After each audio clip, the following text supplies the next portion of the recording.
ilmu dan wawasan kita sebagai bekal kehidupan di dunia dan juga di akhirat nanti. Salawat dan salam semoga tercurahkan kepada Nabi Muhammad SAW beserta keluarga dan sahabatnya dan kepada kita sebagai umatnya. Marilah kita buka pengajian ini dengan pembacaan Al-Fatihah.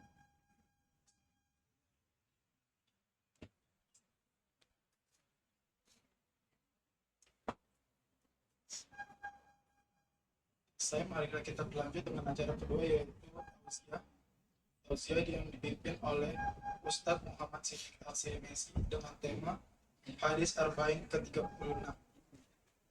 dan yang akan dilanjutkan dengan tanya jawab nanti. Ustadz, waktu dan tempat kita bersama.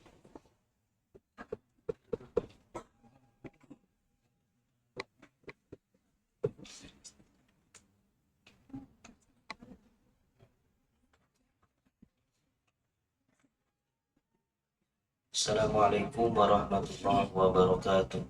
Waalaikumsalam warahmatullahi wabarakatuh. Bismillahirrahmanirrahim. Alhamdulillahi rabbil alamin. Wassalatu wassalamu ala asyrafil anbiya'i wal mursalin. Sayyidina wa nabiyyina wa maulana Muhammad sallallahu alaihi wasallam wa ala alihi wa sahbihi ajma'in. Amma ba'du, yang saya hormati Bapak Haji Sasro SH, CEO Absolute Group, yang saya hormati jajaran direksi Absolute Group, Bapak Brigjen TNI Purnawirawan Insinyur Haji Agus Suyarso, Ibu Haja Eka Sri Yulianti, Ibu Asri Insani, Bapak Rahmat Yulianto, dan Bapak Bagus Prakoso, Bapak-bapak, ibu-ibu, karyawan, staf Absolute Group baik yang offline maupun yang online. Mudah-mudahan kita semua mendapatkan ridho dari Allah Subhanahu wa Ta'ala, dan kumpulnya kita di sore hari ini senantiasa mendapatkan rahmat dan hidayah dari Allah Subhanahu wa Ta'ala. Amin ya rabbal alamin. Puji syukur tidak lupa kita awali dalam ta'lim kita pada sore hari ini kepada Allah Subhanahu wa Ta'ala. Salawat dan salam kita sampaikan selalu kepada junjungan alam Nabi besar Muhammad sallallahu alaihi wasallam, pada keluarga dan para sahabatnya yang mulia. Jamaah yang dimuliakan Allah, ada sebuah hadis dari baginda Nabi Muhammad sallallahu alaihi wasallam. Pernah pada suatu hari Kanjeng Nabi ditanya, Su'ila an-Nabiy sallallahu alaihi wasallam. Su'ila an-Nabiy sallallahu alaihi wasallam an ma aksar ma yadkhulun nas al-jannah. Faqal taqwallah wa husnul qulub.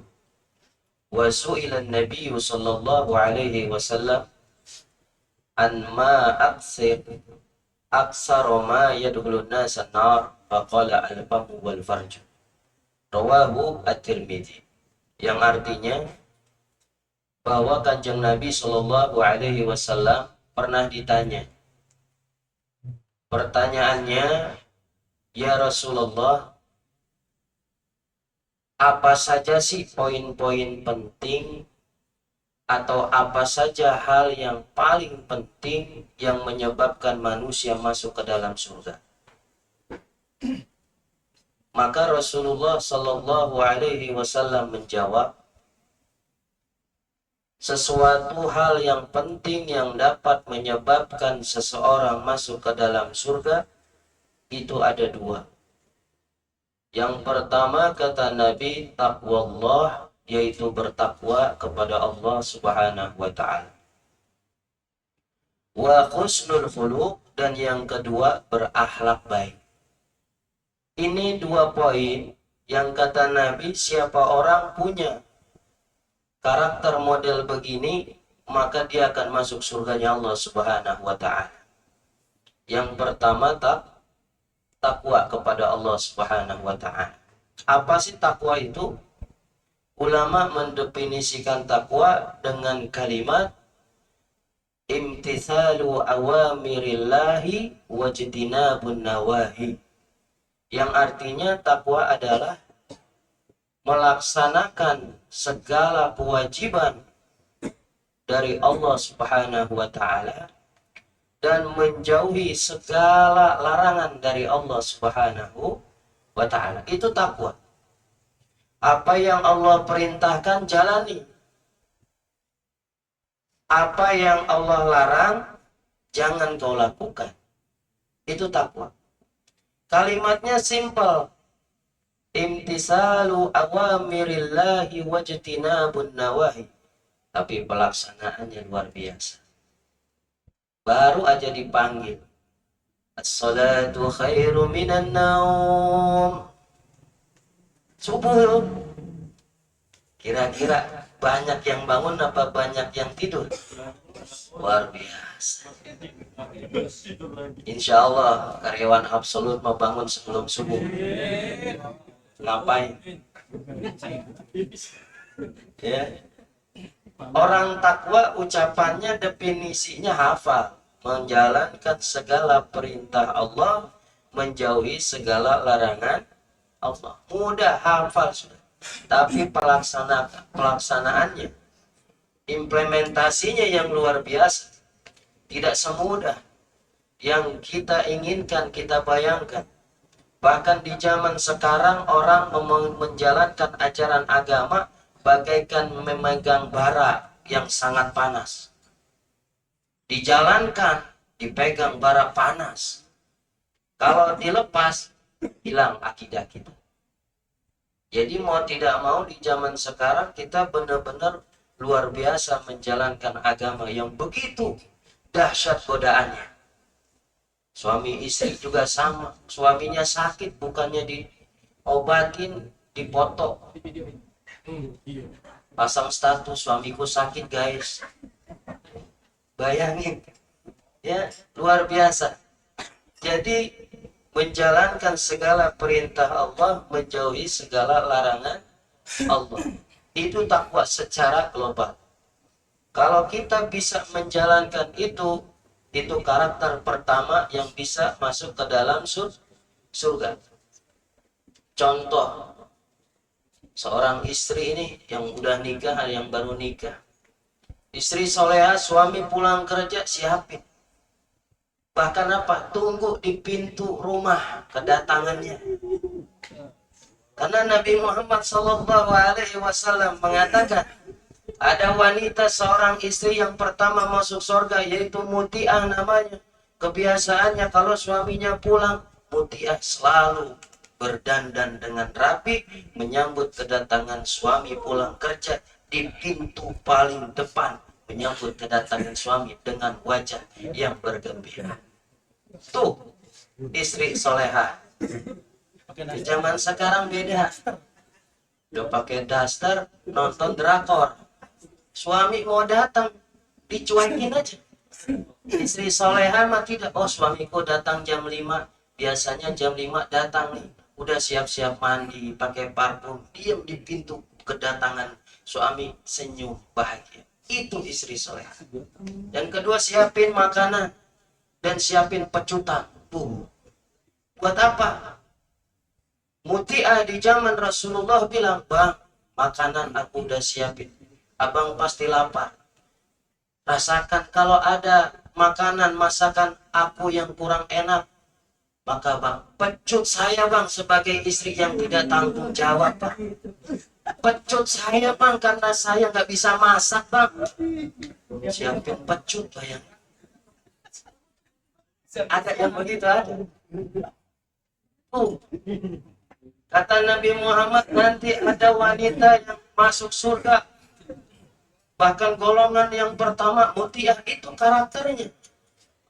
Masakin suami, ada pecutan. Kalau rasa nggak enak, pecut bang. 2 kali nggak enak, pecut lagi bang.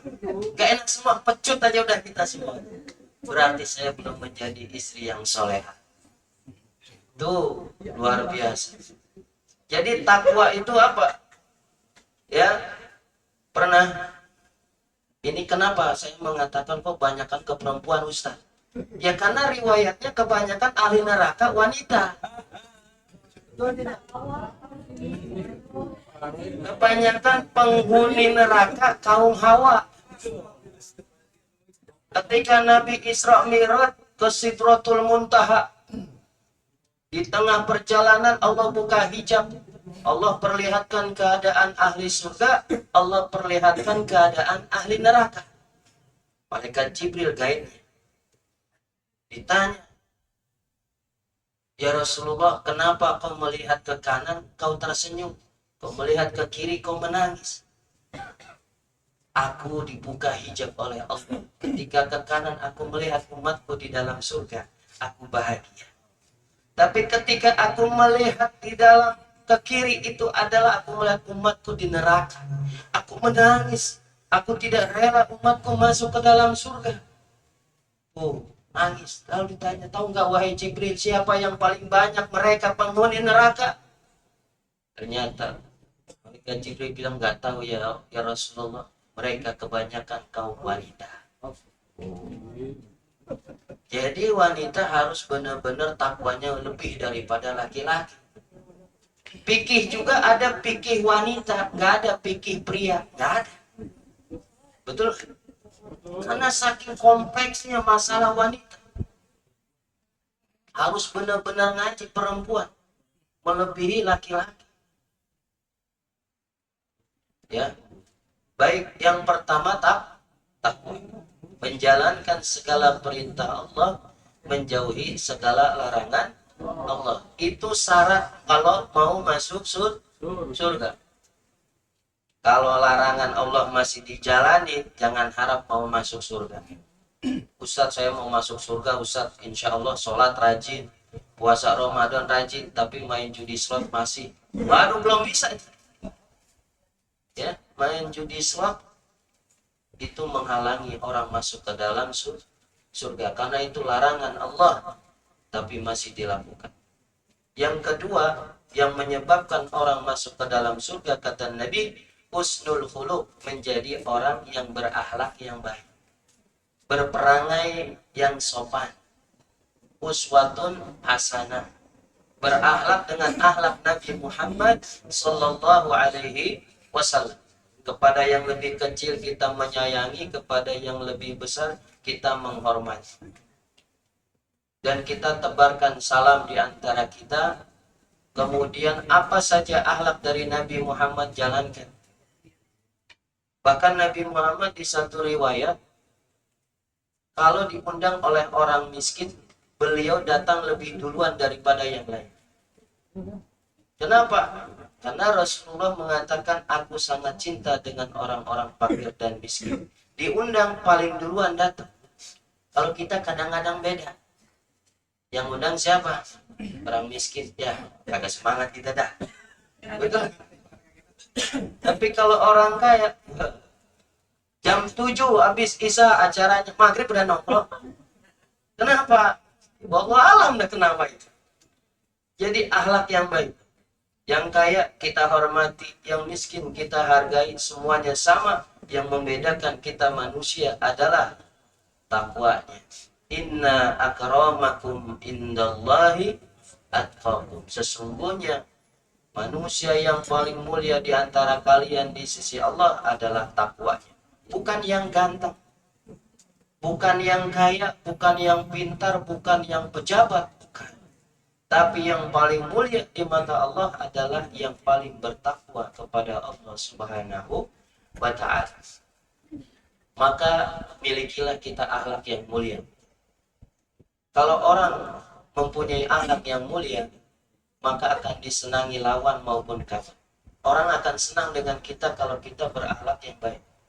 Tapi sebaliknya, siapa orang yang berakhlak tidak baik, kata-katanya tidak baik, sikap tingkah lakunya tidak baik, jangankan Allah, manusia, teman yang ada di sekitar kita juga gak suka dengan kita kalau kita tidak baik akhlaknya. Maka perbaikilah akhlak terus, ikuti akhlak Rasulullah Sallallahu Alaihi Wasallam. Itu 2 poin. Kemudian Rasulullah ditanya, wasu'ila aksar ma yadkhulun nas an-nar. Ya Rasulullah, apa sih hal-hal yang menyebabkan manusia masuk ke neraka? Kalau tadi ke surga, 2 poin tuh yang menyebabkan masuk ke surga. Pertama, bertakwa. Kedua, berakhlak yang baik. Yang kedua ini ditanya, ya Rasulullah, apa saja yang menyebabkan orang bisa masuk ke neraka? Ada 2 juga. Apa jawabannya? Al-famu wal farju. Al-famu wal farju. Yang pertama, mulut, lisan. Ini yang banyak menyebabkan orang masuk neraka. Ini mulut. Ya. Mulut ini banyak menyebabkan manusia masuk ke neraka.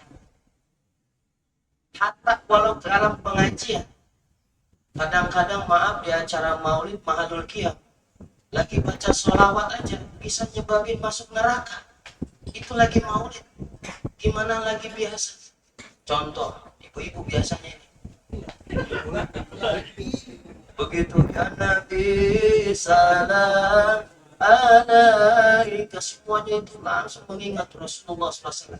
Ini mah enggak.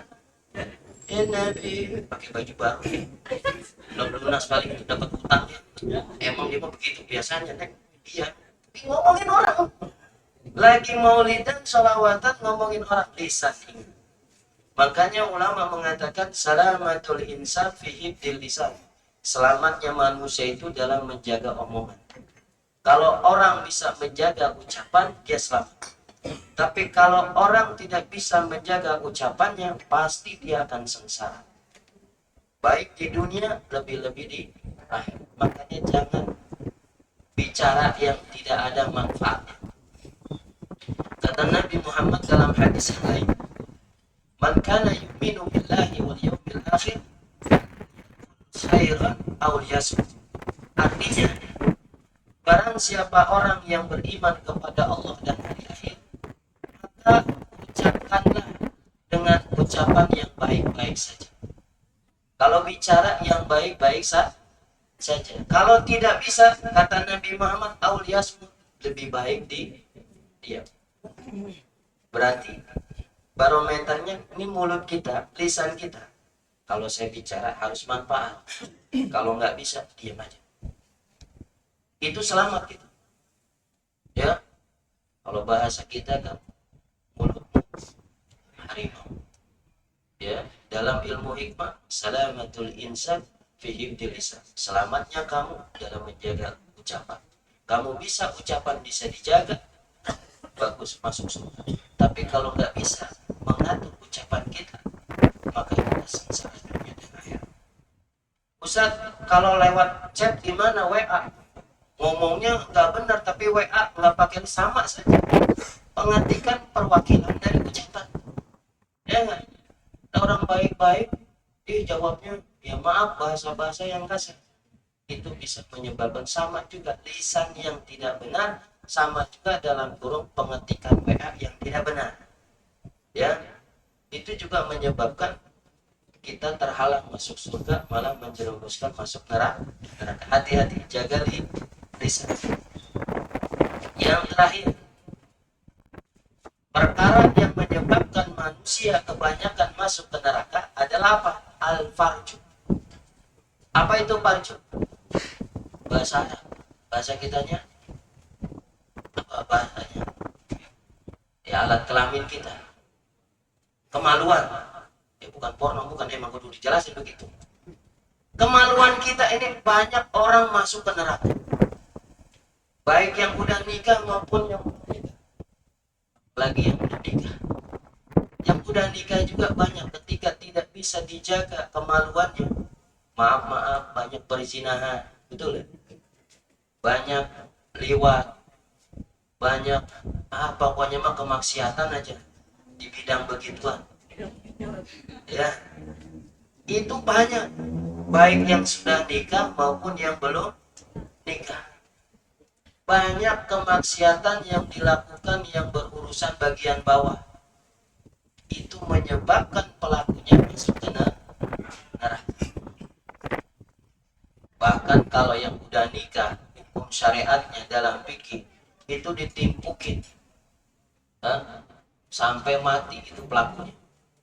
Misalnya maaf, udah nikah mau lakinya mau perempuannya, hubungan badan zina, orangnya udah nikah, itu namanya muhsan. Itu akibatnya, ikobnya, siksaannya itu ditimpukin sampai mati. Kalau ada orang udah nikah masih berzina, hukum Islamnya timpukin aja sampai mati. Kalau yang masih gadis sama masih bujang zina, itu dirajam, ya dirajam timpukin. Kalau ini dia apa, pecut 100 kali, sekeras-keras 100 kali. Itu hukuman dalam Islam bagi orang yang maksiat di bidang kemaluan.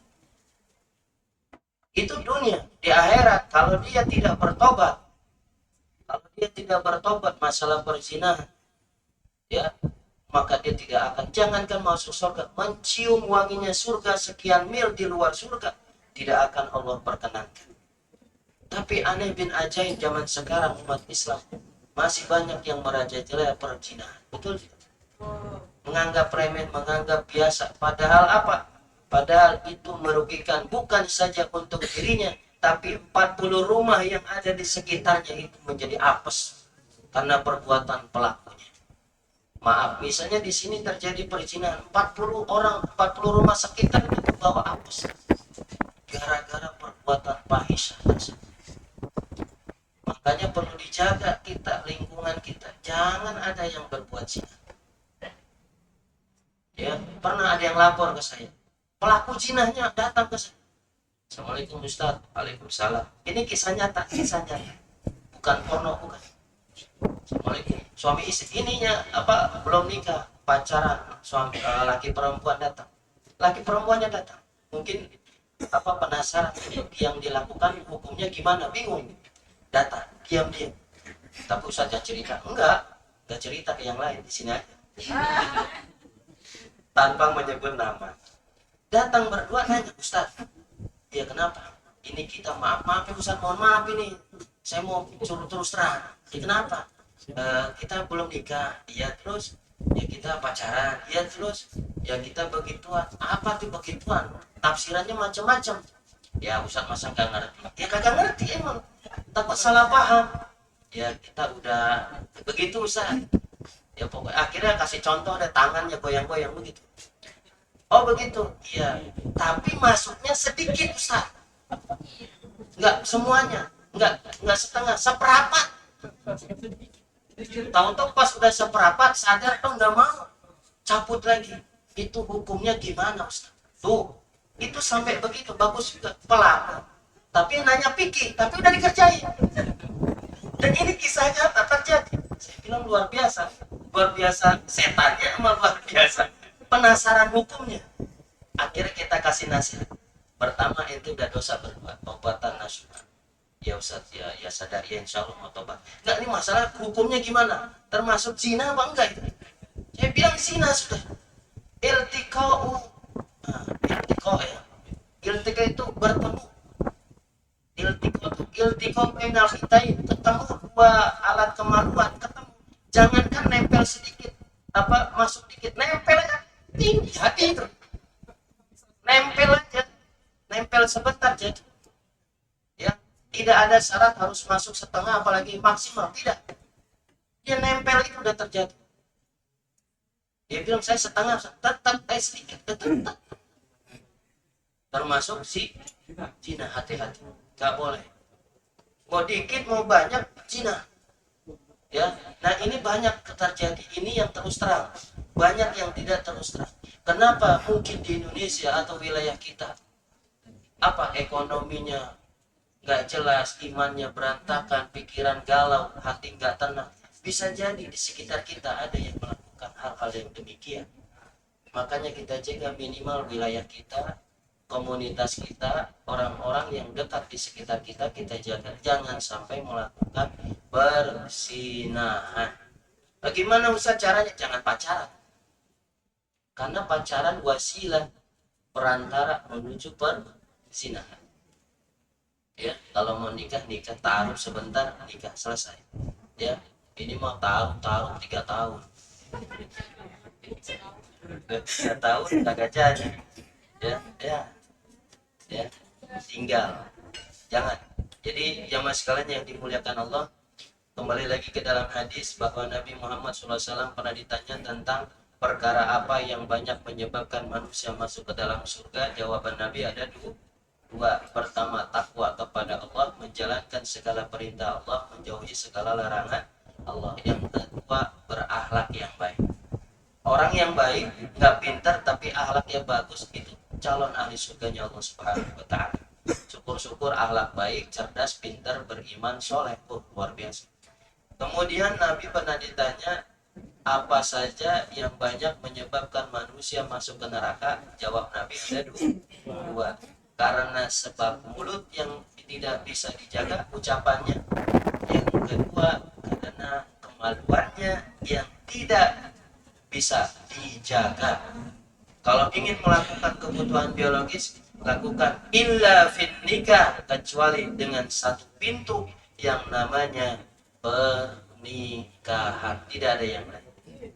Oleh karena itu, jangan jadi orang liberal, jangan jadi orang yang sebebas-bebasnya sehingga melabrak hukum agama, melakukan apa sekemauannya saja tanpa mematuhi aturan Allah Subhanahu wa Ta'ala. Kiranya itu saja yang bisa saya sampaikan. Mudah-mudahan bisa bermanfaat untuk kita dan dapat diamalkan dalam kehidupan kita sehari-hari. Sekian, terima kasih. Wassalamualaikum warahmatullahi wabarakatuh. Alhamdulillah. Marilah kita bicara selanjutnya, ya, tanya jawab. Bisa.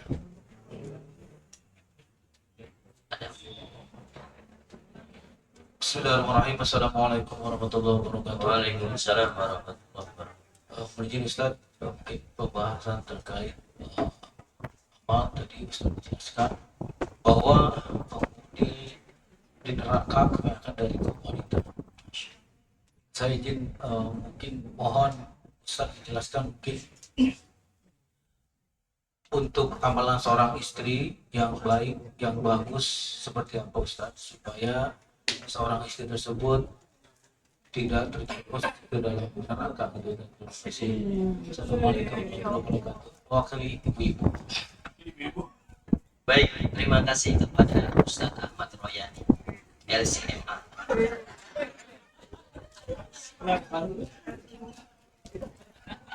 Ustaz Cibino, LC. Baik, kembali ke pertanyaannya, bagaimana tentang hadis Nabi bahwa yang paling banyak penghuni neraka itu wanita. Dan memang itu hadisnya masyhur ya. Jadi ketika melihat ahli neraka, Nabi nangis, ternyata yang paling banyak perempuan. Ketika ditanya kenapa kok bisa perempuan, ada dua. Kadang-kadang saya suka jelasin, kadang-kadang enggak. Cuman karena ditanya mau gak mau saya jelasin. Yang pertama, suka nggak suka pokoknya saya menyampaikan saja. Pertama kata Nabi Muhammad, perempuan masuk ke dalam neraka karena dua sebab. Yang pertama karena buka aurat. Perempuan mau baik bagaimanapun dia buka auratnya di depan orang lain, neraka. Satu helai rambut dilihat orang lain, neraka. Bahkan bukan dirinya, suaminya yang tidak mengajarkannya kena juga dosa. Makanya suami harus pesan sama istrinya, ayang bebeknya sih, nih, pokoknya AA nggak ridho kalau kamu rambut bisa kelihatan sama orang lain. Dunia akhirat AA nggak ridho, karena ini aturan agama. Ternyata istrinya nggak taat, suami sudah lepas daripada hukuman dosa, karena suami sudah berpesan.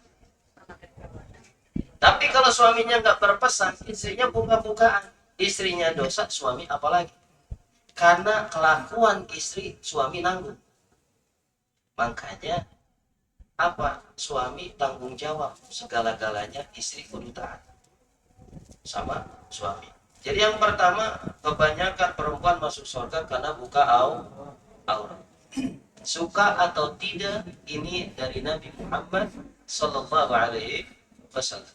Yang kedua, yang menyebabkan wanita masuk ke dalam surga neraka apa? Takfirul asir, tidak mensyukuri nikmat suami. Suami gaji walaupun ala kadarnya gak disyukuri. Bang, mana gajian? Ini ya enak cuma segitu. Itu yang model-model makhluk begitu tuh, neraka itu. Ya, nggak bersyukur sama nikmat suami. Suami udah kerja mencari yang halal, rezeki memang segitu-gitunya, tapi istri nggak mensyukuri ya atas nikmat suami. Atau ada kadang-kadang begini, bang, dari dulu nggak pernah ngebagiin saya, bang. Wah, dari dulu nggak pernah ngebagiin saya. Padahal, wow, pakaian ini, tapi bahasanya tuh kayaknya suami nggak pernah ada kebaikan sedikit pun sama suami istrinya. Itu ada tuh istri yang model begitu ada. Bang, selama ini abang nggak pernah bagian saya. Itu bahasa nyakitin suami. Dan itu Allah marah. Nah, model kayak begitu, ini istri calon penghuni neraka. Kenapa? Karena tidak bersyukur atas nikmat suami. Rezeki berapapun dari suami kita bersyukur, dan kita taat sama suami. Dari mensyukuri suami, salah satunya adalah taat sama suami. Kata Nabi Muhammad dalam hadisnya, man shalla, perempuan seorang istri apabila dia sholat 5 waktu, ya, idza shalla khamsah, seorang istri sholat 5 waktu, nggak pernah ditinggali, taat sholat 5 waktu. Kemudian shoma Ramadan, dia berpuasa Ramadan. Kalau nggak lagi haid, dia puasa Ramadan rajin, sholatnya rajin, puasanya rajin, ya. Wa hafidhat farjaha, dan dia jaga kemaluannya, kehormatannya dijaga. Kemudian wa ata'at jaujah, dan dia taat sama suaminya. Jadi ini perempuan yang sholatnya rajin, puasanya rajin, jaga kehormatannya kalau nggak ada suaminya, kemudian dia taat sama suaminya. Kata Nabi, udkhulil jannah min ayyi abwabin syi'ta, silakan itu istri masuk ke dalam surga lewat pintu mana saja. Kalau mau masuk surga gampang, istri taat sama Allah, taat sama Rasulullah, taat sama suami, masuk surga. Sholat, taat sama Allah, ya, sama Rasulullah. Sholat, puasa, jaga kehormatannya kalau nggak ada suami, kemudian taat sama suami. Selama perintah suami tidak melanggar agama, wajib istri taat sama perintah suami. Neng kanan, kanan. Neng ke kiri, ke kiri. Jangan ini, neng kanan, enggak, capek banget. Neng, malas, nggak ada alasan malas, nggak ada alasan capek. Kalau suami sudah memberikan perintah, siap komandan. Kalau ada hadis Nabi, idza jaa ar-rajulu zawjatahu ila al-firasi fa'aba la'anatha al-malaika was-samaka kullaha hatta tusbih. Kalau suami ngajak istri ke atas kasur lalu menolak sang istri, maka itu istri dilaknat oleh para malaikat dan semua jumlah ikan yang ada di lautan sampai subuh. Ikan berapa jumlahnya di laut tidak terbilang, malaikat berapa jumlahnya tidak, itu semuanya mengutuk, melaknat istri yang diajak sama suaminya mudah-mudahan. Alasannya capek, malas, nggak ada. Sampai suaminya puyeng, sakit, marah, emosi. Dosa siapa? Istri. Makanya taat, kuncinya mau masuk surga, taat sama suami. Selama perintah suami tidak melanggar agama.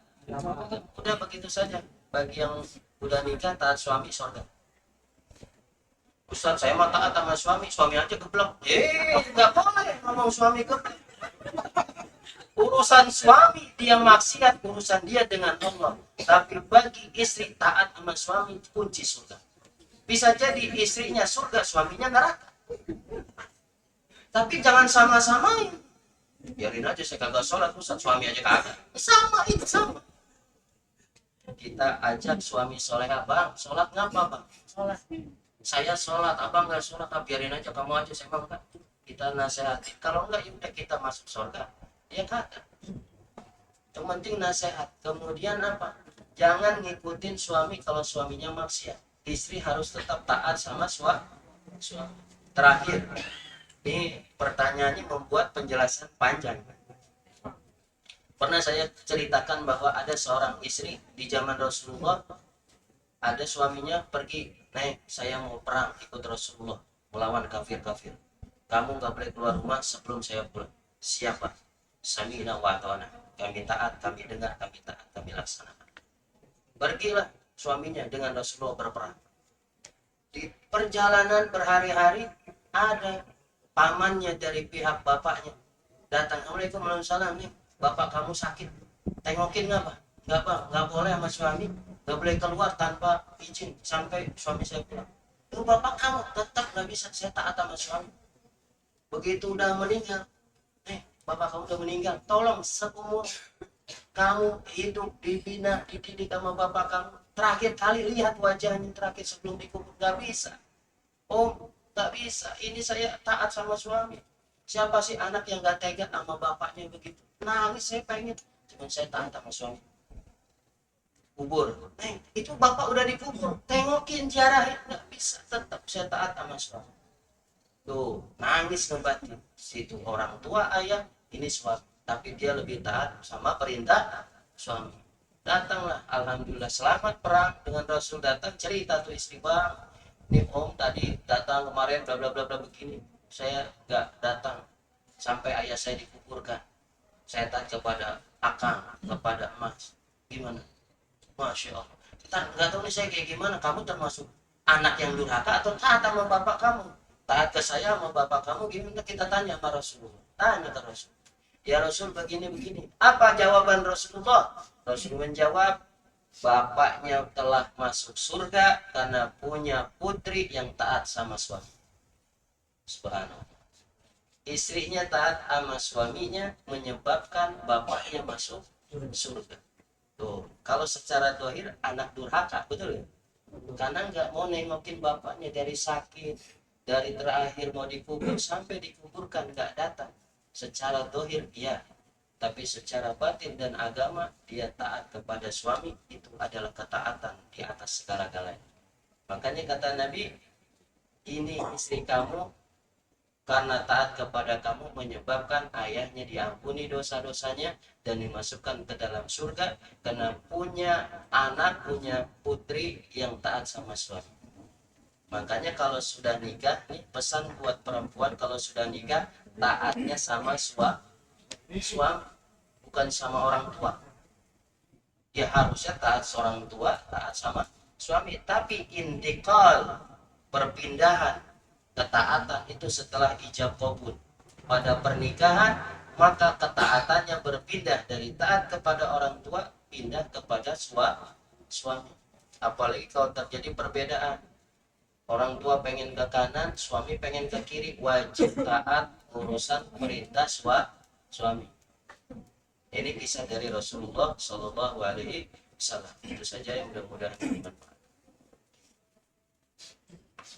Terima kasih Ustaz untuk jawabannya. Kita buka untuk pertanyaan kedua jika ada yang bertanya.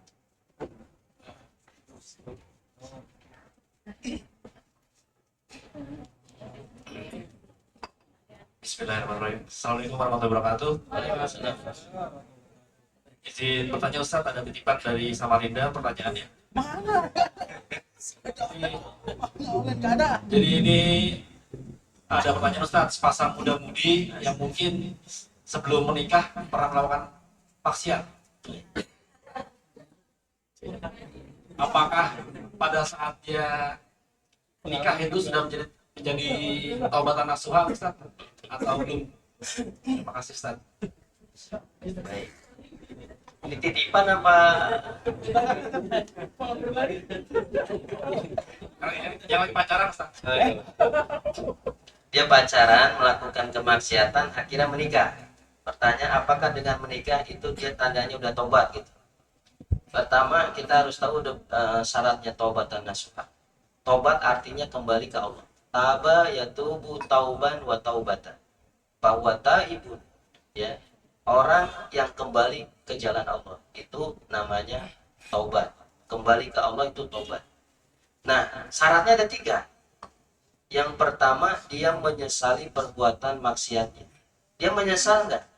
Kalau sampai nikah tapi nggak menyesal, bahkan menjadi memori indah, nah itu tetap bukan taubatan nasuha. Contoh sampai nikah, ayah ingat gak waktu itu di bawah pohon jengkol kita berdua, menjadi sweet memory. Nah itu bukan taubatan nasuha. Taubatan nasuha syarat pertama menyesal telah melakukan itu. Misalnya, bang, ingat gak waktu itu di bawah pohon jengkol gitu, udah aja jangan ngebahas itu lagi, itu perbuatan yang kecil, itu perbuatan yang tidak baik. Menyesal, bahkan diceritakan juga nggak mau. Itu tanda taubatan, bukan bangga tapi benci dengan perbuatan yang pernah dilakukan. Kita bisa introspeksi diri kita. Kalau kita pernah maksiat lalu kita bangga atau masih disimpan di memori kita, itu belum taubatan nasuha. Coba aja, kita pernah begini maksiat, masih dikenang aja. Bahkan saat ini di tempat ini nih, waktu saya sama dia, bangga. Itu belum taubatan nasuha, belum. Ya, nggak boleh kemaksiatan yang pernah dilakukan kita ngaku taubat, tapi disimpan dalam memori dengan kebanggaan, nggak boleh. Kebencian. Yang pertama, menyesali perbuatan itu. Menyesal, benar-benar menyesal. Yang kedua, nggak mau ngulang lagi, nggak mau mengulang lagi. Yang ketiga, diubah dengan yang lawannya, yaitu kebaikan, ibadah, zikir dan sebagainya. Itu orang yang melakukan 3 syarat ini, dia taubatan nasuha. Walaupun nggak sampai nikah, kan tadi sampai nikah. Mau sampai nikah atau belum nikah, kalau dia sudah melakukan perbuatan maksiat, mau taubatan nasuha, ya sudah menyesali perbuatannya, kemudian tidak mengulanginya dan diganti dengan kebaikan yang menuju Allah Subhanahu wa taala. Itu disebut taubatan nasuha, bukan karena nikah atau tidak nikah. Ya, kadang orang kan nggak jadi tapi lebih baik. Ada yang sampai nikah tapi tetap maksiat juga. Itu bukan taubatan nasuha. Jadi taubatan nasuha 3 syaratnya: menyesali perbuatan maksiat yang pernah dilakukan, yang kedua tidak mengulanginya lagi, yang ketiga diisi setelahnya dengan ibadah-ibadah kepada Allah. Seperti itu.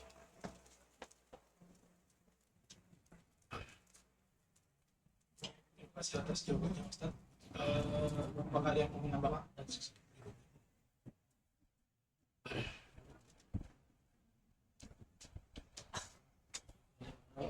Izinkan saya sebagai MC untuk membacakan kesimpulan dari pausian hari ini, yaitu ada ciri-ciri orang yang bisa masuk surga dan ciri-ciri orang yang bisa masuk neraka.